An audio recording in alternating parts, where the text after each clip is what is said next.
कुछ लोग आत्मज्ञान को और जीव ज्ञान को समझ नहीं पाते। उनको लगता है जहां पे मैं आत्मा बोल रहा हूं वहां पे मैं जीव की तरफ बात कर रहा हूं।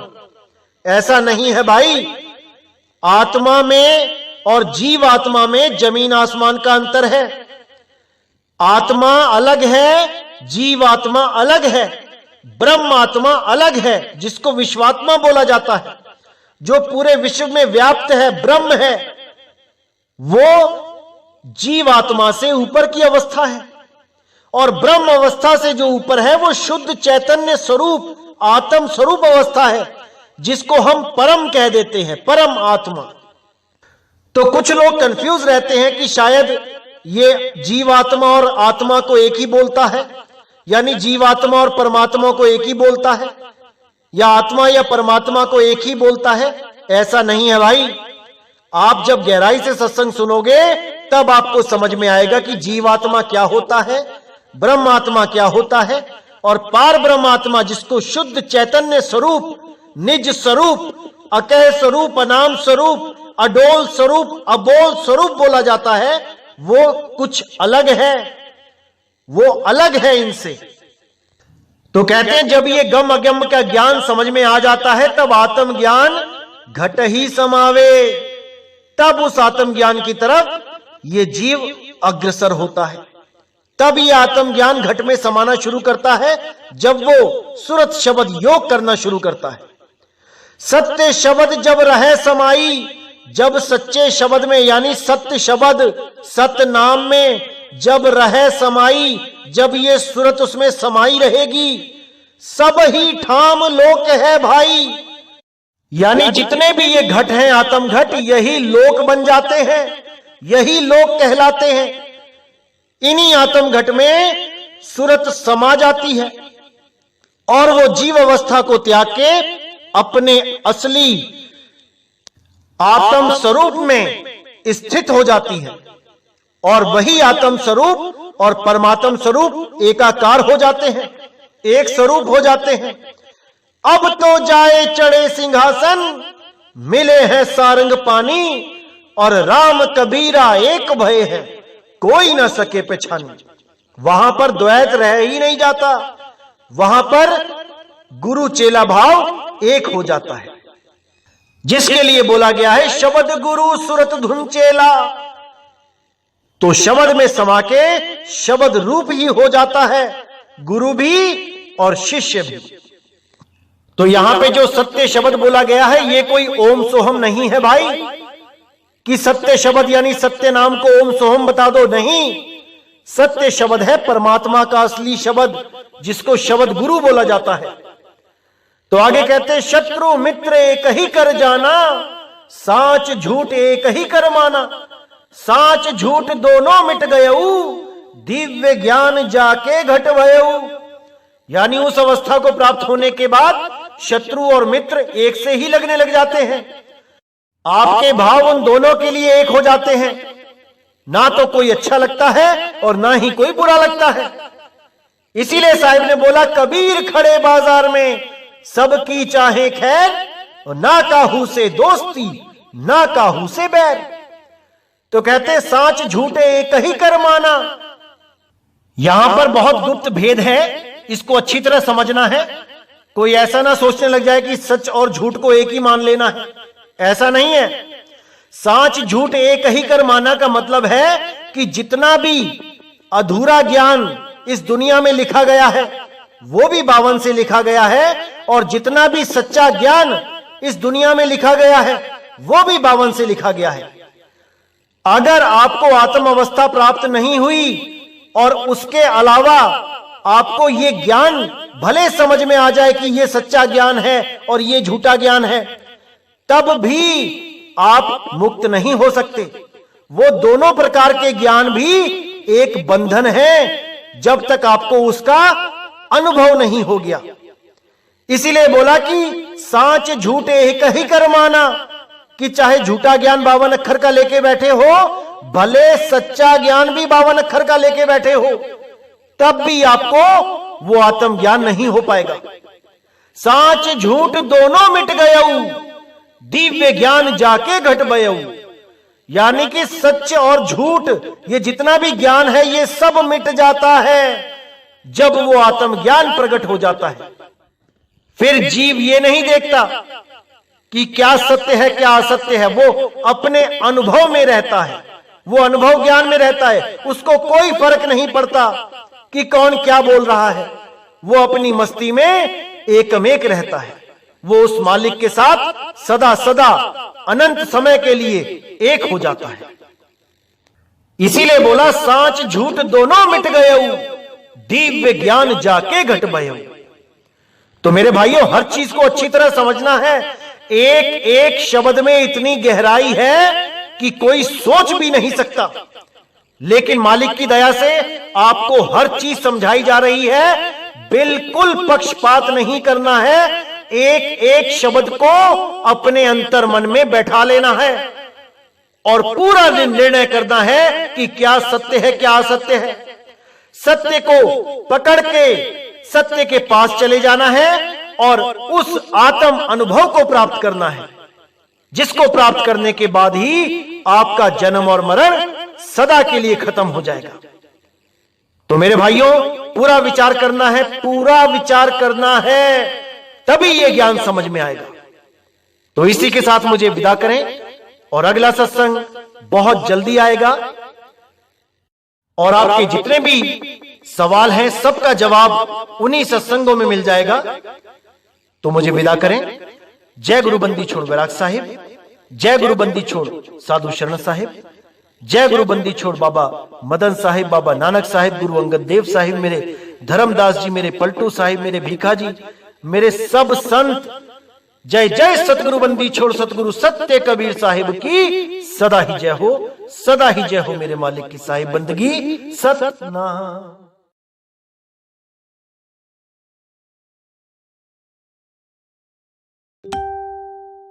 नमस्कार मेरे प्यारे भाइयों, मेरे परमात्मा के प्यारे जीव हंसों।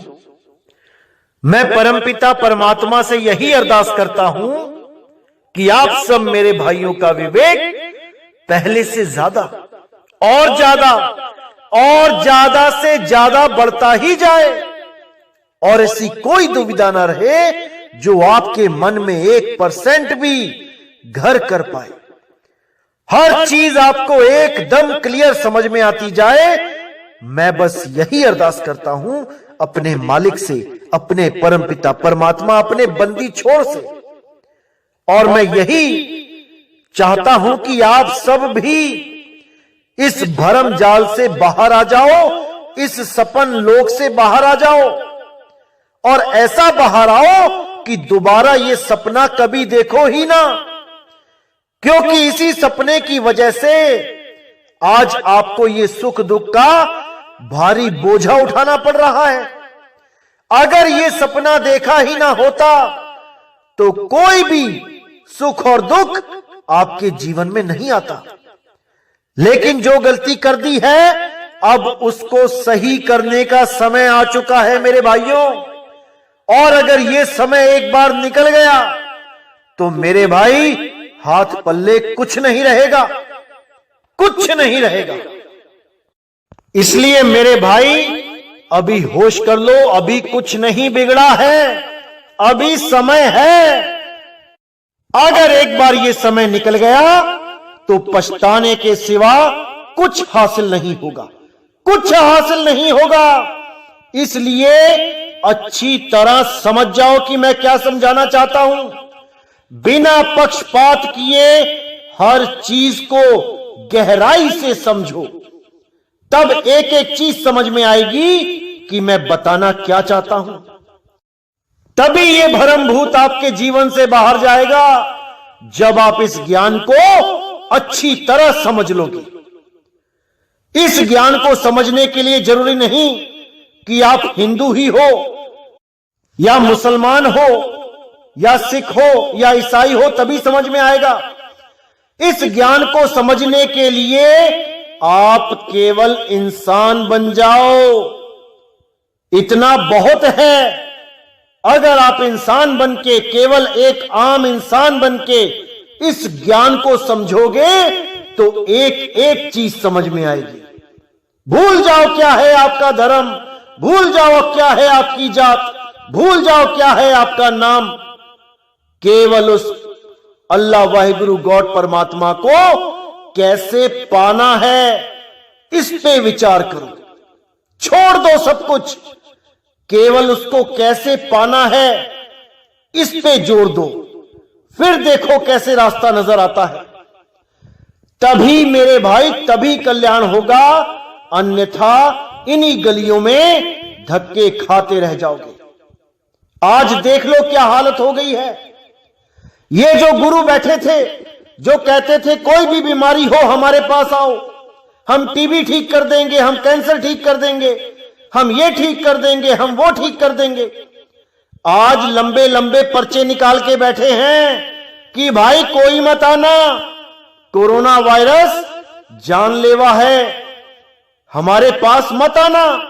ये एक बार बला टल जाए फिर आ जाना भीड़ लगाने, दान चंदा देने, फिर हम मना नहीं करेंगे।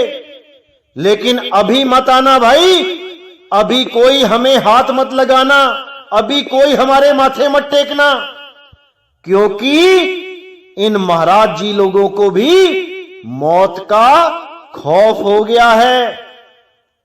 जो लोग आपको निर्भय करने के दिलासे देते थे, आज वही मौत की काली परछाई से डरते छुप रहे हैं। जो लोग आपको ये बोलते नहीं थकते थे कि घबराना मत मौत से, गुरु लेने आएगा, आज वही लोग आपके आश्रम आने पर प्रतिबंध लगा के बैठे हैं कि कोई ऐसा भगत ना आ जाए और हमारे पैर ना छूले आके कि पता लगा हमें भी कोरोना वायरस हो गया। खुद को भरोसा नहीं है कि उनको उनका गुरु लेने आएगा कि नहीं, आपको भरोसा देने में लगे हैं कि आपको आपका गुरु लेने आएगा। मेरे भाइयों, अभी भी इन लोगों को पहचान जाओ। अब भी नहीं पहचानोगे तो कभी नहीं पहचान पाओगे। ये केवल झूठी दिलासा देते हैं, झूठी आशा देते हैं कि गुरु लेने आएगा। ऐसा कुछ नहीं होता भाई। उस गुरु की खोज करो जो डेथ बेड पर भी तुम्हारे साथ होगा, जो मृत्यु की शैया पर भी तुम्हारे साथ होगा, जो कभी नहीं कहेगा कि आश्रम मत आना, जो कभी नहीं कहेगा कि ये चेले तुम मेरे पास मत आना। तुम्हें चाहे कोड़ हो जाए, तुम्हें चाहे कोरोना वायरस छोड़ो, कोरोना वायरस का बाप हो जाए, वो तब भी तुम्हें मना नहीं करेगा कि मेरे पास मत आना। उस गुरु से प्रेम करो। कौन है वो गुरु? शब्द गुरु है वो।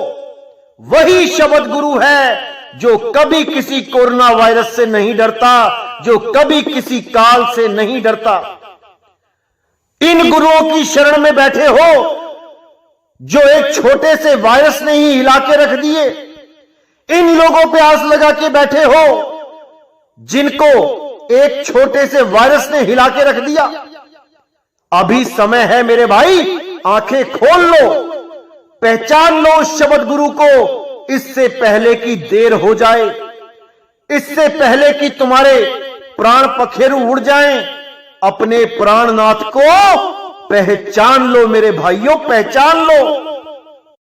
वही प्राणनाथ सारे जगत का प्राणनाथ है, वो सारे जगत का जगदीश है। उसी के लिए बोला गया था, जब आएगा बीसम बीसा, ना रहेगा ईसा, ना रहेगा मूसा, राज करेगा जगदीसा। इसका मतलब यह है, साफ बोल दिया, साफ समझा दिया कोड में कि 2020 में ऐसा समय आएगा जब ईसा और मूसा, यानी कि शरीरों की बात हो रही है यहां पे, कि ऐसा ज्ञान चलेगा कि शरीरों के भेद को खत्म कर दिया जाएगा।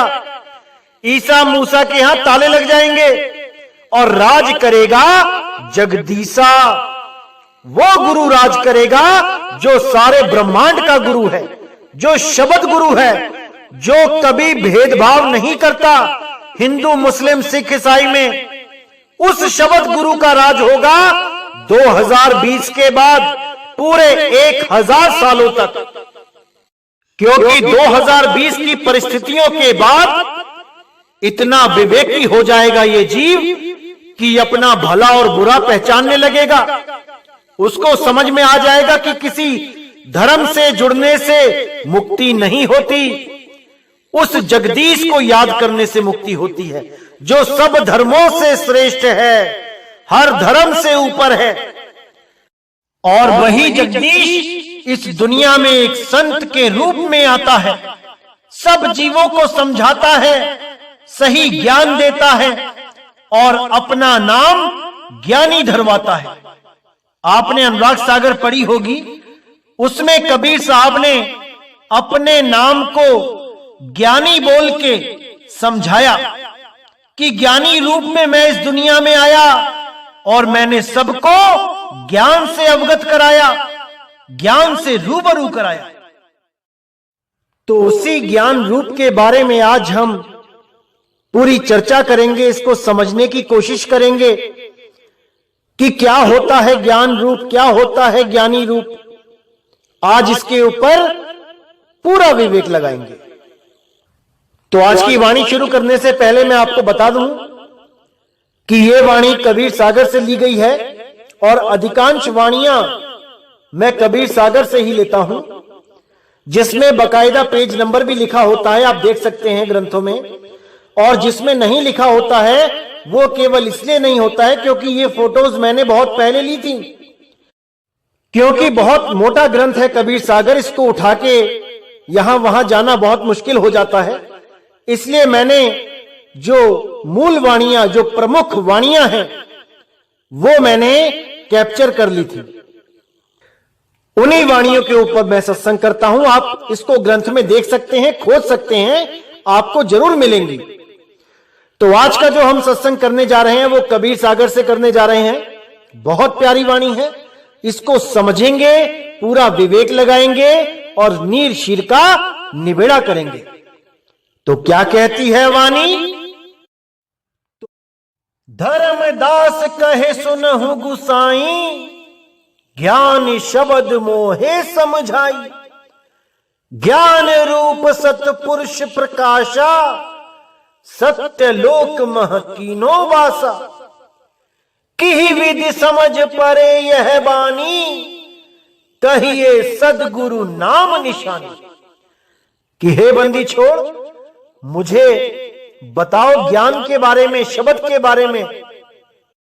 कैसे ज्ञान रूप में आ जाने पर सत्पुरुष का प्रकाश हो जाता है, जो सतलोक में वास करता है, जो न आदमी जैसा है न औरत जैसा है। कही विधि समझ परे यह वाणी, कैसे समझ में आएगी ये वाणी कि वो कैसा पुरुष है जिसका कोई आकार ही नहीं है, जो निराकार भी नहीं है, इन दोनों से परे वो ज्ञान रूप में बैठा है, वो कैसा है, ये कैसे पता लगेगा, कैसे समझ में आएगा? कहिए सतगुरु नाम निशानी। हे सतगुरु, मुझे नाम की निशानी बताओ, कैसे समझ आई ये? जिसके लिए साहिब ने बोला था, तुमसे कहूं मैं नाम बिचारी, ना वो ज्योत न पुरुष न नारी। हे बंदी छोड़, ये ज्ञान कैसे समझ में आएगा? मुझे ज्ञान के बारे में बताओ, ज्ञानी के बारे में बताओ। तो आगे साहिब कहते हैं, ज्ञान स्वरूप पुरुष कर आही, ज्ञान ही रूप कबीर लखाही। ज्ञान प्रकाश दीप सम जानो, बिना ज्ञान बस झूठ बखानो। कि वो परमात्मा ज्ञान स्वरूप में बैठा है। जब हमें शब्द का ज्ञान हो जाता है तब हम उस शब्द के साथ एकाकार हो जाते हैं। वो शब्द ही ज्ञान स्वरूप है। ज्ञान ही रूप कबीर लखाही, और इस दुनिया में कबीर ज्ञान का ही स्वरूप लखाने के लिए आता है। वो ज्ञान ही है जो आपको बचा सकता है हर जगह। जैसे आपने कोई नई कार खरीद ली, जिसके पास पैसे हैं वो खरीद सकता है, लेकिन केवल कार खरीदने से वो कार का ज्ञानी नहीं हो गया।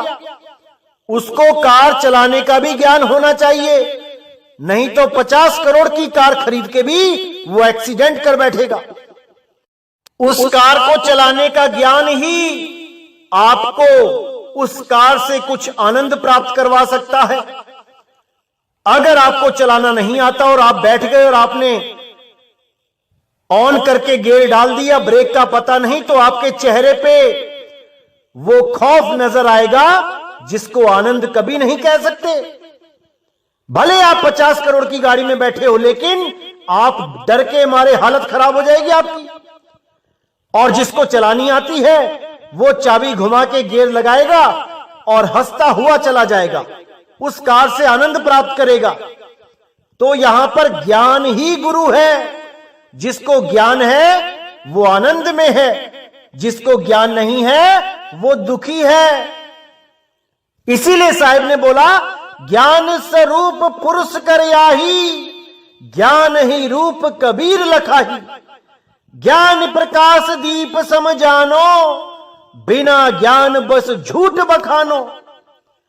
कि ज्ञान प्रकाश दीप सम जानो, जो ज्ञान का प्रकाश होता है उसको एक दीपक की तरह जानो। जैसे अंधेरे को चीरता हुआ दीपक हमें रोशनी दिखाता है, इसी प्रकार ज्ञान भी हमें जन्म मरण के जंजाल से छुड़ाता है। ज्ञान ही हमें मृत्यु के वक्त काल पे विजय प्राप्त करवाता है। अगर ज्ञान नहीं होता तो आदमी डूबेगा ही डूबेगा। तो साहिब कहते हैं, बिना ज्ञान घट में अंधियारा, ज्ञान बिना नहीं होए उबारा। ज्ञान बिना अक्षर नहीं पाई, ज्ञान रूप अक्षर है भाई। तो यहां पे साहिब ने बिल्कुल क्लियर कर दिया कि बिना ज्ञान घट में अंधियारा, यानी कि बिना ज्ञान के अगर आपको पूर्ण ज्ञान नहीं है तो इस घट में अंधियारा ही है। जैसे एक अंधा, उसके सामने अंधियारा ही अंधियारा होता है, वो कुछ देख नहीं सकता। लेकिन अगर उसकी सूरत को ज्ञान हो जाए, यानी कि जैसे आपने देखा होगा कि कई अंधे भी बिना लाठी के चल लेते हैं, बिना डंडे के वो चल लेते हैं कई जगह पे, जहां चीजें उनको याद है कि इतने कदम पर सड़क आएगी, इतने कदम पर पार्क है, इतने कदम पर ये है, इतने कदम पर वो है। तो वहां पे जो उसको ज्ञान हो जाता है वो उसको अंधियारे से बाहर कर देता है, वो ज्ञान उसकी आंख बन जाता है। इसी प्रकार बोला है, बिना ज्ञान घट में अंधियारा।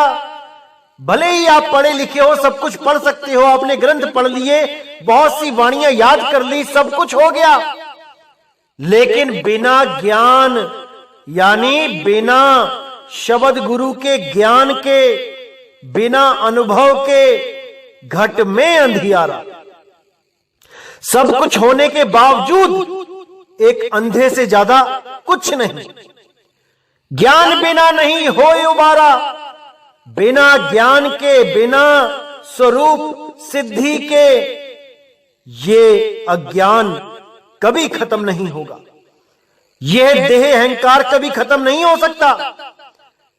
बिना शब्द ज्ञान के, बिना अनुभव ज्ञान के उबारा नहीं होगा। ज्ञान बिना अक्षर नहीं पाई, बिना ज्ञान के वो आदि अक्षर को प्राप्त नहीं कर पाओगे। ज्ञान रूप अक्षर है भाई, जो ज्ञान रूप है वो अक्षर है, यानी अविनाशी है, उसका कभी नाश नहीं होता। ज्ञान रूप पुरुष कर जानो, एही वचन सत्य कर मानो। ज्ञान रूप नहीं अक्षर कहिए, अक्षर भेद ज्ञान सो लहिए। यानी ज्ञान रूप पुरुष कर जानो, वो जो ज्ञान है, वो शब्द गुरु का जो ज्ञान है वही पुरुष है। जो गुरु ज्ञान देता है वो पुरुष का ही ज्ञान देता है। पुरुष का मतलब ये नहीं कि उसके 2 हाथ 2 पैर होंगे। ज्ञान रूप ही पुरुष है, शब्द रूप ही पुरुष है। यही वचन सत्य कर मानो, ये मेरी बात को सत्य करके मान लो। ज्ञान रूप नहीं अक्षर कहिए, ज्ञान रूप अक्षरों में भी नहीं आता। कि कोई अक्षरों का सहारा देके कहे कि ऐसा है वो ज्ञान, ये है नी अक्षर। अरे ये अक्षरों से परे है। अक्षर भेद ज्ञान सो लहिए, यानी उस आदि अक्षर का भेद जब मिल जाता है वही ज्ञान है, वही परम ज्ञान है। नी अक्षर हो ज्ञान ही जानो, अक्षर नी अक्षर पहचानो। ज्ञान शब्द पूर्ण करे अंशा, ज्ञान जान जन सो मम वंशा। नी अक्षर हो ज्ञान ही जानो मतलब जब आप नी अक्षर हो जाओगे तब आपको समझ में आएगा कि असल में ज्ञान है क्या। नी अक्षर हो ज्ञान ही जानो, अक्षर नी अक्षर पहचानो। जब नी अक्षर की अवस्था आपको प्राप्त होगी तब आपको समझ में आएगा कि वो सब अक्षरों से कैसे अलग है, कैसे वो आदि अक्षर नी अक्षर इन 52 अक्षरों से और जो 52 अक्षरों को ये कह आकार बनाता है इन दोनों से कैसे अलग है, ये तभी पहचान पाओगे। ज्ञान शब्द पुरुष कर अंशा, ज्ञान जान जन सो मम वंशा। ज्ञान शब्द पुरुष का अंशा, जिसको पूर्ण ज्ञान है वही परम पुरुष का अंश है, वही परमात्मा का असली हंस है, वही परमात्मा के दूत हैं।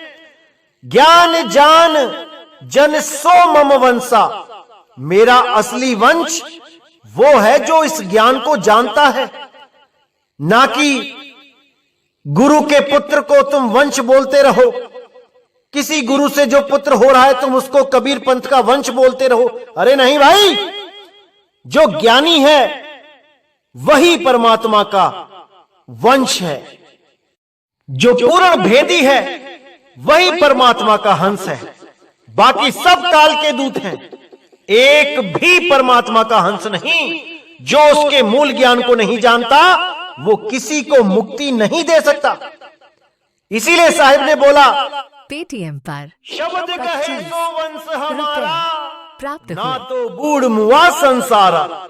जो मेरे शब्द को ग्रहण करेगा वही मेरा वंश है। जो मेरे शब्द को ही नहीं जानता वो मेरा वंश नहीं है, बिल्कुल नहीं। तो आगे साहिब ने बिल्कुल क्लियर कर दिया, बिना ज्ञान नहीं वंश कहावे, ज्ञान होए तब शब्द ही पावे। सोई वंश सत शब्द समाना, शब्द ही हेत कथे निज ज्ञाना। तो यहां साहिब ने बिल्कुल क्लियर कर दिया, बिना ज्ञान नहीं वंश कहावे।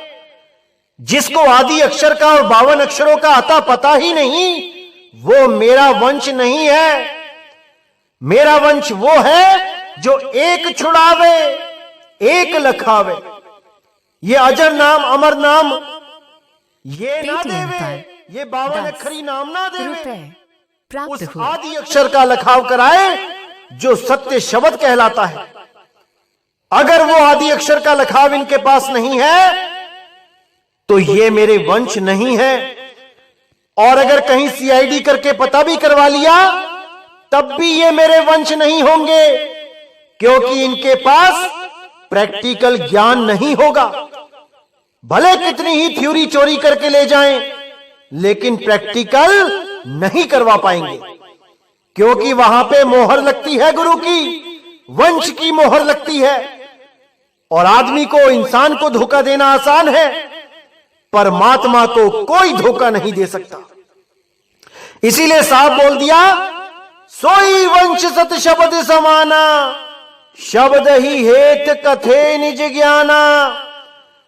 वो मेरा वंश है जो शब्द में समाए, जो शब्द को जाने, उसमें सुरत को धरे। शब्द ही हेत कथे निज ज्ञाना, उसी शब्द के लिए निज ज्ञान को कथे, अपने अनुभव ज्ञान को कथे।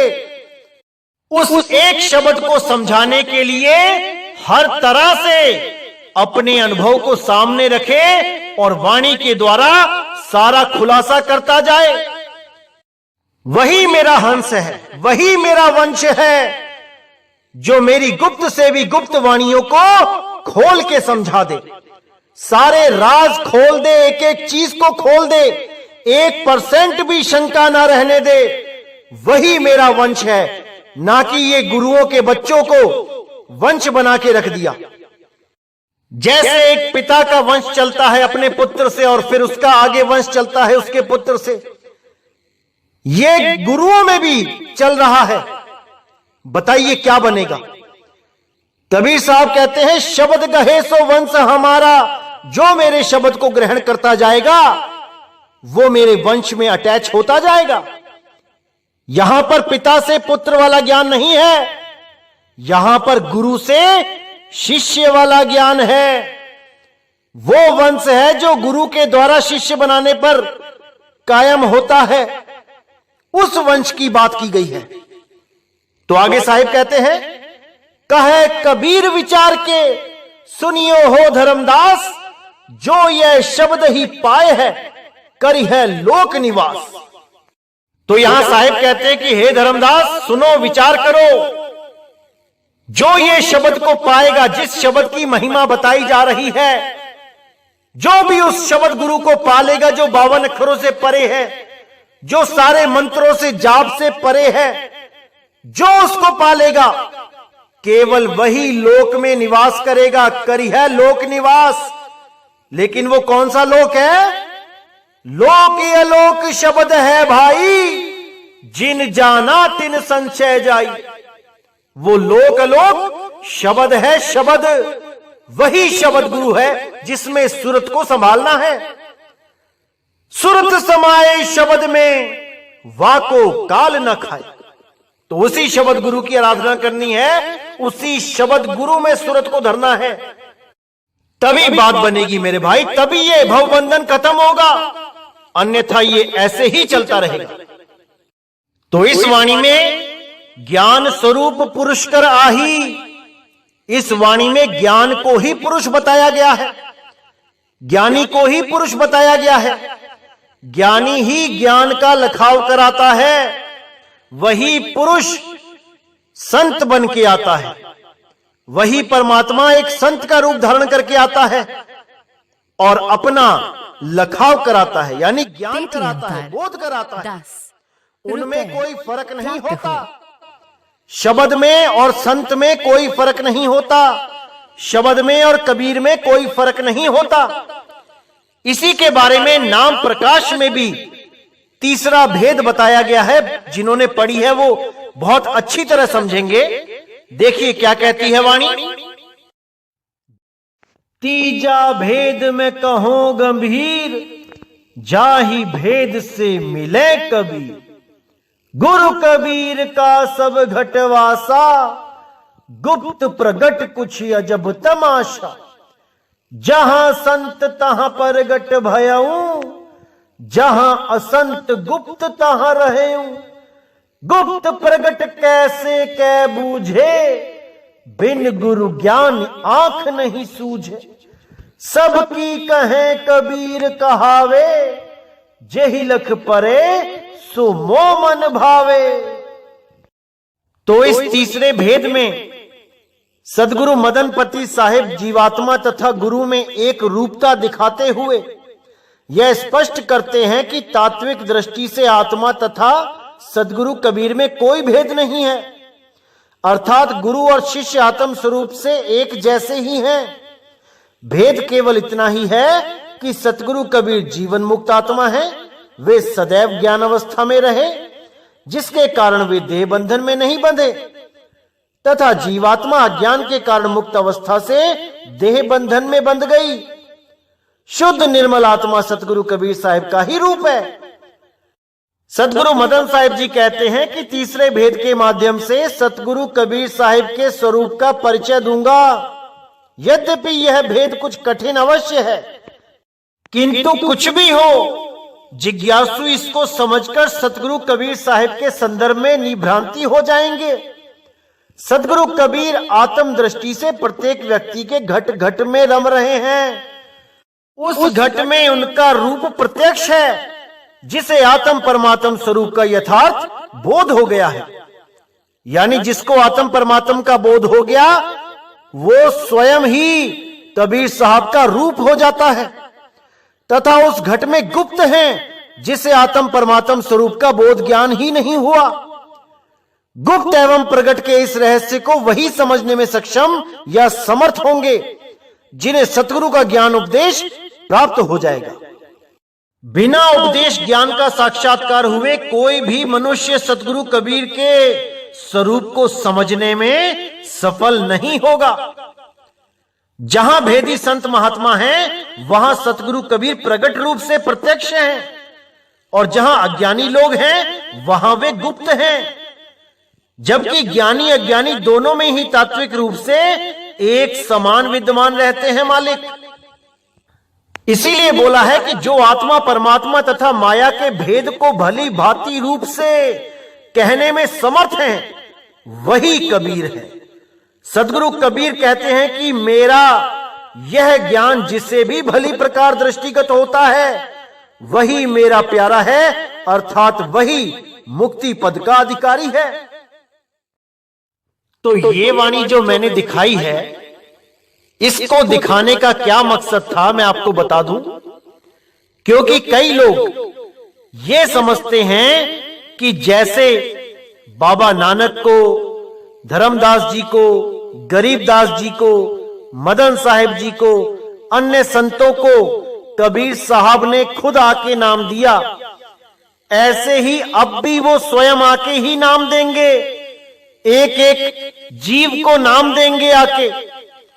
कुछ लोग ऐसे भ्रम में भी रह जाते हैं और अपना अनमोल जन्म बर्बाद कर बैठते हैं। तो इन वाणियों के द्वारा मैं उन लोगों को यह संदेश देना चाहूंगा कि जो भी वक्त का गुरु पूर्ण ज्ञान को लेके प्रचार करता है, जो वक्त का गुरु उस सार शब्द का भेदी और अनुभवी है, वो ही इस वक्त का कबीर है। उनकी ही शरण में जाके आपको शब्द का भेद प्राप्त करना चाहिए और भक्ति करनी चाहिए। यूं समय बर्बाद करने से कुछ हासिल नहीं होगा। इस भ्रम से निकल जाओ कि कबीर साहब हर जीव को आके नाम देंगे तभी पार होंगे। कबीर साहब ने साफ बोला है कि 13वें पंथ हम ही चले आए और सब पंथ मेट के एक पंथ चलाएं। इन वाणियों में कोड लगे होते हैं। जब वो कोड खुलेंगे तो हर चीज समझ में आने लग जाती है। लेकिन अभी इस वाणी का कोड खोलने का समय नहीं आया है, इसलिए मैं अभी इसका कोड नहीं खोलूंगा। लेकिन आप लोग से मैं यही बोलूंगा कि वक्त का सतगुरु ढूंढो जो पूर्ण शब्द भेदी हो, जिसको शब्द का अनुभव हो चुका हो। वही आपके सारे भ्रम तोड़ सकता है। आपके लिए वही कबीर साहिब है। कोई अलग से कबीर साहिब के आने की आस मत लगाओ कि कोई अलग से आएंगे, एक एक जीव को जगाएंगे। अरे शब्द रूप में वो जगा ही रहे हैं, बस पहचानने वाली नजर चाहिए। इसीलिए बोला साहिब ने, जहां संत तहां प्रगट भयहू और जहां असंत गुप्त तहां रहूं।